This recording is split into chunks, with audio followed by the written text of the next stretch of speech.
हम आए दिन कुछ न कुछ पॉलिटिशियन के बारे में सुनते ही रहते हैं। पिछले कल विशाल नेहरिया जो कि धर्मशाला के विधायक हैं, उनकी पत्नी ने एक बयान दिया है जिसमें उन्होंने बताया है कि उनके पति उन पर शारीरिक प्रताड़ना करते हैं। सुनिए उनकी जुबान। मैं ओशिन शर्मा बोल रही हूँ। मैं 2018 बैच की ब्लॉक डेवलपमेंट ऑफिसर हूँ और 2019 बैच की मैं एचएस अधिकारी हूँ। और मेरी शादी विशाल नेहरिया जो कि एमएलए धर्मशाला हैं प्रेजेंटली, उनसे 26 अप्रैल को हुई थी। और ये शादी हम दोनों की रज़ामंदी से हुई थी, लेकिन आज की डेट में वो मुझे फ़िज़िकली, इमोशनली अब्यूज़ करते हैं, मेरा शोषण करते हैं, मुझे इमोशनल ब्लैकमेलिंग करते हैं, मेंटल टॉर्चर करते हैं।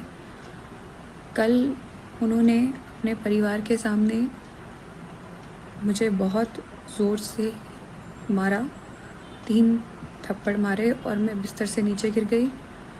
और उन्होंने अपने माँ बाप को बुलाते हुए ये कहा कि आप ये देखिए, मैंने इसको मारा है और अब किस्सा ख़त्म करते हैं। मैं आपको कल मैंने खुद को सेव करने के लिए कुछ फ़ोटोज़ ली हैं। आप देख सकते हैं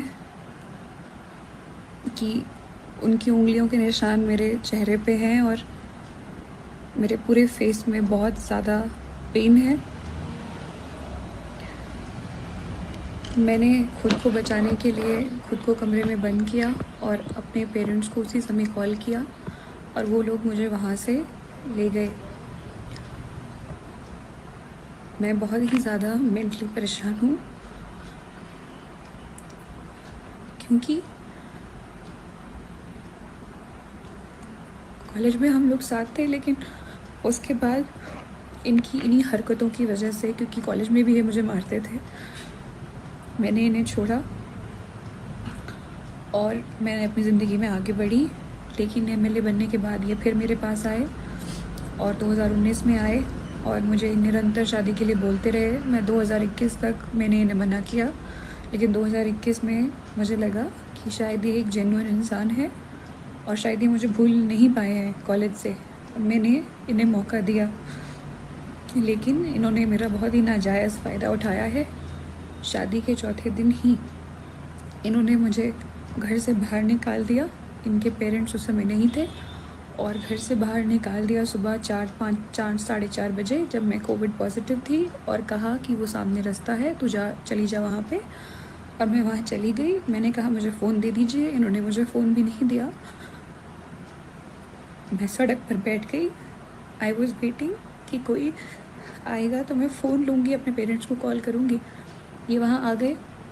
इन्होंने ग्लास की बॉटल उठाई और थ्रेट किया कि मैं इसको अपने सर पे मार दूँगा अगर तो मेरे साथ वापस नहीं चली। उस ब्लैकमेलिंग के बाद मैं घर चली गई इनके साथ वापस। मैंने कहा आपकी मम्मी को पता होना ज़रूरी है। इन्होंने छुरी ली और रसोई में चले गए, वॉशरूम में खुद को बंद कर लिया और वहाँ पे ये धमकी दी कि मैं खुद को मार दूँगा अगर तुमने बताया। तो मैंने इनके माँ बाप को नहीं बताया।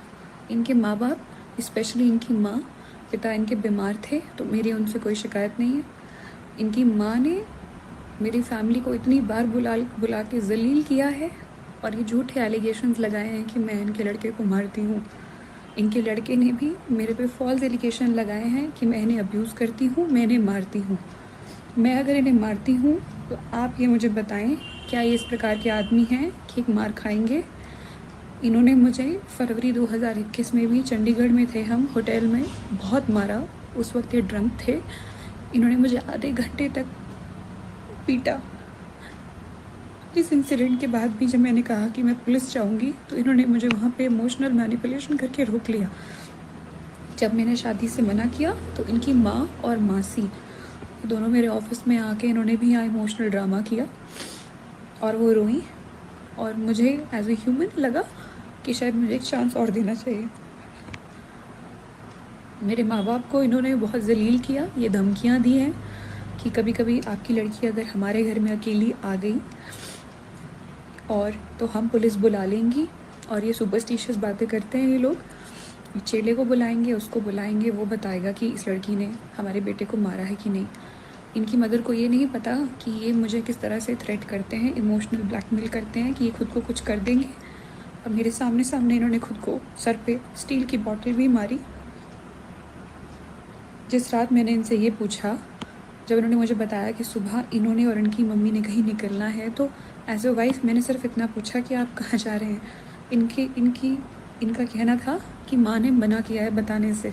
मुझे गुस्सा आया, मैंने इन्हें झंझोड़ा कि कम ऑन, आपको मुझे बताना चाहिए, I am your wife, I am your partner, I must know.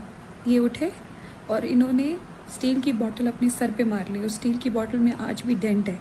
बाद में ये मुझ में एलिगेशन लगाएंगे कि मैं इन्हें अब्यूज़ करती हूँ और मैं इन्हें मारती हूँ। इनकी माँ ने ये तक मेरी माँ को फ़ोन करके बोला है कि आपकी लड़की हमारे लड़के को मरने पे मजबूर कर देगी।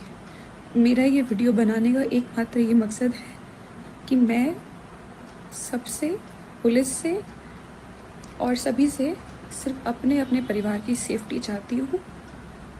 और अगर इन्हें कुछ भी होता है तो I am not held responsible for that, I should not be held responsible for it. ये लोग कोई किसी भी प्रकार का एलिगेशन लगा सकते हैं। Vishal has been forcing me to have a kid.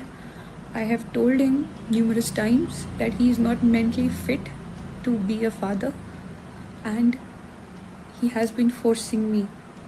He doesn't allow me to have a contraceptive also, and मैंने पूरी कोशिश की है कि मैं प्रेग्नेंट ना हूँ इस स्टेज पे, और मैंने खुद को बचाया है। और इसने मुझसे इसी बात पे बहुत बार झगड़ा किया है, ब्लैकमेलिंग की है कि मैं कभी नदी में कूद जाऊंगा, मैं ये करूंगा, मैं वो करूंगा। ये सब इंसिडेंट कल आके ख़त्म हुए जब इन्होंने मुझ पे हाथ उठा के मुझे नीचे फेंक दिया और अपने माँ बाप को बुला लिया कि मैंने इसे मारा है। मैं अपना सारा सामान लेके अपने माँ बाप के साथ रहता आ चुकी हूँ। आज से पूरे 5 दिन बाद मेरी ट्रेनिंग है हिब्बा में 1 जुलाई से। मेरा ये वीडियो बनाने का बस ये मकसद है कि मेरे पे कल को इस प्रकार की कोई एलिगेशन ना लगे, और जिस तरह की मेंटल एगनी और हैरेसमेंट मेरे साथ हुई है वो फ्यूचर में किसी और औरत के साथ ना हो। Being a woman and being a civil servant, बस मेरी यही रिक्वेस्ट है।